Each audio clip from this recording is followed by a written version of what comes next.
Bonjour Patrick Kick.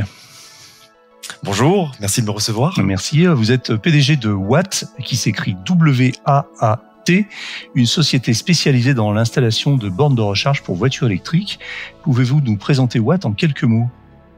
Effectivement, Watt donc est un opérateur de bornes. Ça veut dire que nous installons, nous maintenons et nous supervisons des bornes de recharge, essentiellement sur 3 segments de marché: le segment de la copropriété, le segment des bailleurs et le segment du tertiaire, donc tout ce qui est immeubles d'entreprise, industrie, hôtels, restaurants, golf, partout où il y a des parkings sur le tertiaire. D'accord. Watt a été créé il y a un peu plus de 4 ans maintenant, en 2018, et on est déjà 160 collaborateurs répartis partout en France au travers de 14 implantations. Donc 2018, c'est récent et en même temps c'est presque la préhistoire en termes de chronologie de la voiture électrique. Alors vous parliez de clients partout où il y a des parkings. Vous adressez, il me semble d'abord, prioritairement tout ce qui concerne la copropriété, non ?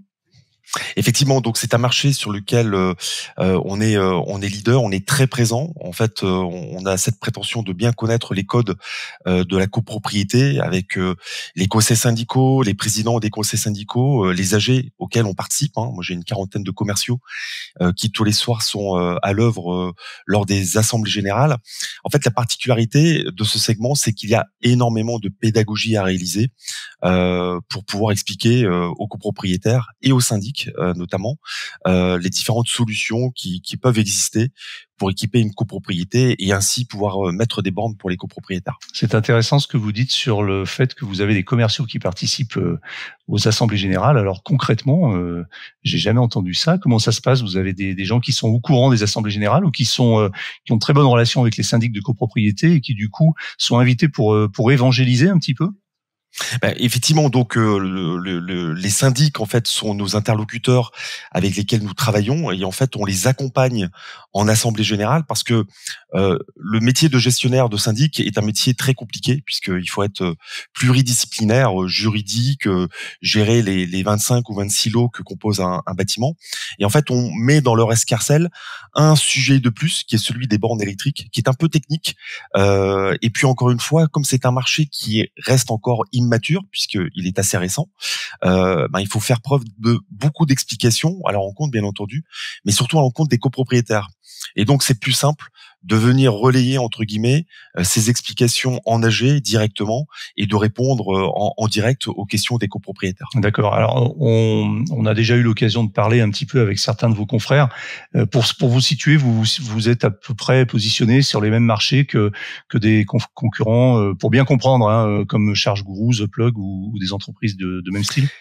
En fait, notre particularité, c'est que on propose 3 types de solutions pour le financement de la copropriété, puisqu'en fait, un des freins, c'est effectivement qui paye au niveau de la copropriété.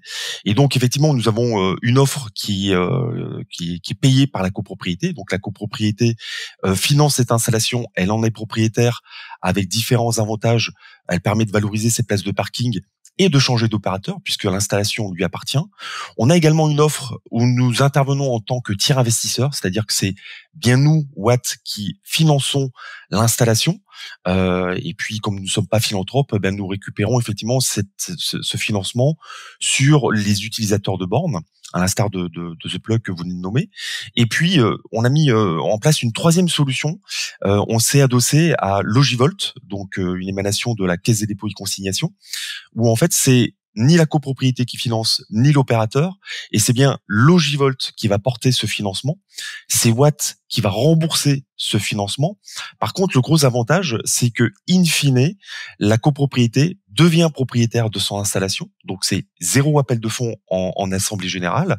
Donc, très facile à voter. Et à la fin du remboursement, c'est bien la copropriété qui est copropriétaire avec les avantages que j'ai cités précédemment, c'est-à-dire possibilité de valoriser, bien entendu, les places de parking, entre 10 et 15% à la revente.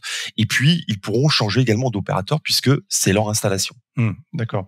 Alors, on a souvent ces questions de droit à la prise, hein, on sait aujourd'hui que ça devient un sujet, central dans les copropriétés, c'est-à-dire la possibilité et l'obligation, en quelque sorte, d'une copropriété d'accéder à la demande d'un propriétaire, ou d'un locataire, je crois, pour pouvoir avoir une borne de recharge, soit dans son box, soit sur sa place de parking. Alors on sait que c'est parfois compliqué et j'ai lu des témoignages de personnes qui disaient qu'entre le moment où la demande avait été faite et le moment où la borne était installée, s'était passé près de 3 ans. Où se situent ces résistances et les points de friction? Pourquoi est-ce si long et apparemment si compliqué? Ben, en fait, comme on l'a dit précédemment, c'est le vote de l'infrastructure qui va équiper collectivement l'ensemble des parkings. C'est un vote en AG. Donc, obligation d'attendre l'AG qui a lieu une fois par an. Donc déjà, il y a un délai qui est incompressible si vous êtes loin de cette date d'AG. C'est pour ça que, au préalable, il faut faire tout ce travail de pédagogie, d'explication pour bien accompagner en fait les copropriétaires dans leurs décisions. Une fois que c'est voté, eh bien ensuite il y a tout le déploiement de l'infrastructure. Aujourd'hui, ce qu'il faut avoir en tête, c'est que 80% des installations que nous réalisons sont financées par la Caisse des dépôts et consignations, donc par ce véhicule Logivolt, qui permet effectivement de n'avoir aucun coût pour la copropriété. Il y a un petit peu de délai administratif puisqu'il y a beaucoup de documents, des conventions tripartites, le PV d'AG, elle est récupérée, etc. Et ça, c'est le deuxième point. Et le troisième point qui permet, enfin qui entraîne un peu de délai, c'est notre relation que nous avons avec Enedis, qui est un partenaire, puisque l'on crée systématiquement un nouveau point de livraison dans le bâtiment, dont on va prendre l'abonnement pour justement à ce que la copropriété n'ait rien à gérer sur les bornes. Et là, même chose au niveau de ces délais. Ben, il y a un peu de latente, il y a un peu de délai, puisque il y a des solutions techniques qu'il faut trouver suivant la puissance du point de livraison que l'on va implanter. Une fois qu'on a créé ce fameux point de livraison, en une semaine ou deux, on a fait notre infrastructure électrique et on peut alimenter les bornes des copropriétaires. Donc, dans votre modèle économique, vous avez 3 cas de figure, et notamment ce cas de figure où vous installez tout en prenant tout à votre charge, en fait, et vous refacturez, vous vous remboursez en fait sur la facturation que vous faites directement au client final, c'est-à-dire à l'utilisateur. Donc, vous avez pour cela des bornes spécifiques. Oui, effectivement, on prend tout à notre charge sur des petits parkings de moins de 20 places et on utilise en fait des bornes qui sont communicantes. On a cette particularité, donc elles sont supervisées bien entendu à distance, donc ça va nous permettre de gérer la facturation puisqu'on va comptabiliser à distance l'électricité qui est consommée par le copropriétaire, mais ça va nous permettre également de pouvoir les dépanner à distance puisqu'elles sont reliées par un câble soit RJ45, soit par une carte SIM lorsqu'il y a du réseau extérieur. D'accord. Et donc, ça apporte énormément de confort aux copropriétaires. Le week-end, la nuit, 24 heures sur 24, on peut le dépanner à distance sans avoir à se déplacer. Quelle est la puissance de recharge de vos bornes? Alors, sur la copropriété et les bailleurs sociaux, on va poser des bornes entre 3 et 22 kilowatts. 90% des bornes aujourd'hui que l'on pose, c'est plutôt du 7 kilowatts. En monophasé. Par contre, sur les industries, le tertiaire, les centres commerciaux, on va plutôt poser des bornes en DC, donc en courant continu, et on s'est posé des bornes qui vont jusque 260 kW. Vous avez combien de bornes en moyenne par site? C'est quelque chose que vous avez chiffré? Alors oui, c'est très variable. Aujourd'hui, on a posé un peu plus de 8000 bornes depuis le démarrage de Watt. Et en fait, en copropriété, ça dépend en fait des sites. On peut poser entre 10 et 15 bornes. Certaines copropriétés n'ont que 2 bornes. Par contre, en tertiaire, on équipe des centres commerciaux avec 90 bornes, 100 bornes de façon assez aisée. Quel est le tarif d'installation d'une borne pour un particulier, par exemple? Alors en copropriété, toujours le tarif est assez variable, mais il reste quand même dans un mouchoir de poche entre 1500 et 2000 euros TTC. Donc c'est le coût réel de la borne. Par contre, le copropriétaire ne va pas payer cette somme puisqu'il va bénéficier d'une subvention de Advenir qui est de l'ordre de 960 euros. Et puis s'il est assujetti aux impôts, il va également avoir un crédit d'impôt de 300 euros. C'est-à-dire que in fine, le copropriétaire va payer sa borne entre 500 et 800 euros en moyenne. Alors, vous avez parlé donc de vos implantations, de vos lieux types d'implantation. On a parlé beaucoup de copropriété. Vous disiez que vous implantez partout où il y a des parkings. Ça veut dire, par exemple, qu'on peut trouver vos dispositifs de recharge sur des parkings d'hôtels ou de grandes surfaces? Exactement, on équipe des grandes surfaces, on équipe des immeubles de bureaux, des industries. Nous sommes également le sponsor de l'association des directeurs de golf de France, donc qui compte à peu près entre 300 et 400 golfs. Donc on équipe également ces golfs.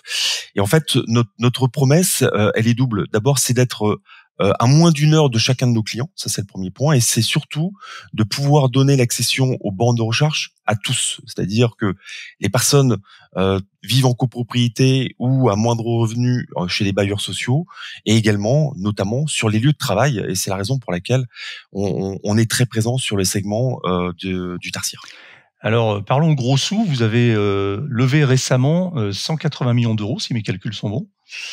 Vous confirmez? Alors, petite précision, c'est pas 180 millions d'euros. Effectivement, on a levé 30 millions d'euros en equity. Ouais. Donc ça, c'est pour développer l'entreprise.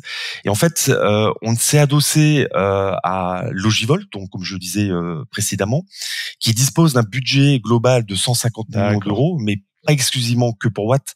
Nous sommes 10 opérateurs qui sommes référencés chez Logivolt. Et puis, voilà, donc ces 150 millions d'euros permettent effectivement le déploiement des infrastructures dans les copropriétés en termes de financement. D'accord. Alors, donc, c'est 30 millions en equity chez nous. D'accord. Auprès de quels fonds? Plusieurs investisseurs ou un fonds d'investissement? Un seul fonds qui est en minoritaire, qui s'appelle Raise Impact, et on est très heureux de les avoir à bord. C'est un fonds qui est très bienveillant d'une part, et d'autre part qui nous apporte beaucoup de son expérience et de son réseau de contacts pour justement continuer à accélérer le développement de l'entreprise. Alors justement, quels sont vos plans de développement avec cette levée? Évidemment, on imagine bien que ça va vous permettre d'accélérer. Est-ce que ça va vous permettre, par exemple, de recruter? Dans quel type de poste et combien de personnes? Et puis aussi, est-ce que vous allez vous implanter à l'étranger? Alors, c'est une très bonne question. Aujourd'hui, en fait, cette levée va servir pour différentes étapes. La première, c'est effectivement le recrutement. Aujourd'hui, sachez que l'on recrute en moyenne entre 10 et 15 personnes par mois. Donc, on va continuer d'accélérer ce recrutement sur un marché, bien entendu, qui est tendu. C'est clair. On recrute essentiellement des ingénieurs commerciaux, des chargés d'affaires, conducteurs de travaux, donc sur la partie travaux opérationnels. Et puis, bien entendu, toute la partie back-office, donc assistanat. Ça, c'est le premier point.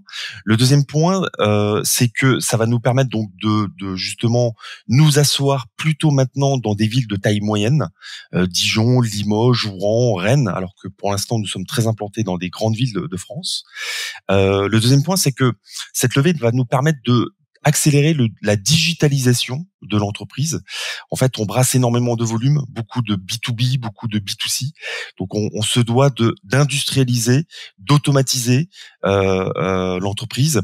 Et enfin, ça va nous permettre également de structurer notre gouvernance pour pouvoir, dans un deuxième temps, attaquer l'Europe, puisqu'aujourd'hui nous avons beaucoup de sollicitations, notamment sur la partie Benelux, Allemagne, mais également plus au sud, sur la partie Espagne et Portugal. Aujourd'hui, il y a vraiment beaucoup à faire déjà sur la France, donc on veut asseoir notre position sur la France et dans un deuxième temps passer sur la partie européenne. Alors, je suis allé voir un peu votre site internet et j'ai vu notamment que vous installiez donc des bornes qui étaient siglées ChargePoint. C'est vous ça ou... Non, ChargePoint en fait est un constructeur américain, c'est le leader mondial des bornes de recharge. Et on travaille en partenariat avec ChargePoint dans certaines enseignes de supermarchés notamment, ou chez certains clients, et notamment sur des bornes plutôt en continu, c'est-à-dire des bornes à puissance rapide, à charge rapide, entre 50 et 100 kW. Vous parliez tout à l'heure de bornes à 250 kW, vous en avez déjà installé ? On en a déjà installé sur des centres commerciaux, effectivement. On a d'autres devis qui sont en cours de réalisation, plutôt sur des sites industriels. Et là, effectivement, c'est des bornes très très rapides. Ça reste quand même de l'exception, puisque c'est plutôt des bornes que l'on va trouver sur les aires d'autoroute. Et dans l'industrie ou sur les centres commerciaux, on pose usuellement plutôt des bornes entre 50 et 100 kW, ce qui est déjà pas mal pour recharger rapidement son véhicule. Alors une question qui concerne moins votre métier, mais plus, je dirais, l'éthique ou l'esprit de votre entreprise. Vous semblez accorder beaucoup d'importance à certains mouvements solidaires, comme Rose Up, par exemple. Vous pouvez nous en dire un peu plus sur cet engagement ? Oui, tout à fait. En fait, on a un ADN qui est très fort chez Watt, qui est celui de la diversité et celui de la solidarité. Donc diversité, chez nous, vous avez toutes les nationalités, toutes les religions. On a une presque parité homme-femme. En tout cas, on fait très très attention à ça. On est très sensible à ce point-là. Et en termes de solidarité, idem. En fait, on a une connotation très RSE et c'est vraiment par conviction et pas du tout par greenwashing. Hein. On est animé par ça et effectivement cette cause des femmes qui sont touchées par des cancers, quel que soit le type de cancer, nous touche plus particulièrement. Je pense que chacun d'entre nous, que ce soit chez Watt ou dans la population, on est de près ou de loin touché par cette maladie malheureusement. Et donc on a à cœur aujourd'hui avec notre directrice de la communication, et bien effectivement d'accompagner cette association. On a assisté d'ailleurs il y a une quinzaine de jours au gala Rose Up qui s'est tenu au printemps et qui était une vraie réussite avec de grandes personnalités qui étaient réunies. Et bien entendu tous les fonds qui ont été recueillis vont intégralement à la cause de cette association. Très bien, Patrick Quick, j'ai une dernière question pour vous, qui est la question que je pose à tous mes interlocuteurs sans exception. Est-ce que vous roulez vous-même en voiture électrique ? Évidemment, non seulement je roule en voiture électrique, mais certains membres de ma famille également. Et en plus, nous avons commencé depuis maintenant 2 ans à verdir notre flotte automobile. Et nos collaborateurs commencent également à rouler en véhicule électrique. Et d'ailleurs, on va équiper notre siège de 60 bornes. Alors, on n'est pas les seuls locataires, hein, mais ça va permettre effectivement à nos salariés, mais également aux autres locataires de notre immeuble de pouvoir se recharger avec des voitures hybrides ou des voitures électriques. Merci beaucoup, Patrick Quick. Je rappelle que vous êtes PDG de Watt, une société spécialisée dans l'installation de bornes de recharge pour voitures électriques. C'est terminé pour aujourd'hui, mais l'actualité de la voiture électrique ne s'arrête jamais. Retrouvez-la heure par heure sur automobilepropre.com. Pensez bien à vous abonner via votre plateforme préférée afin de ne rater aucun épisode. Et n'oubliez pas de noter le podcast sur les plateformes. C'est le meilleur moyen de nous soutenir. N'hésitez pas également à nous faire vos retours, remarques et suggestions à l'adresse podcast@automobilepropre.com.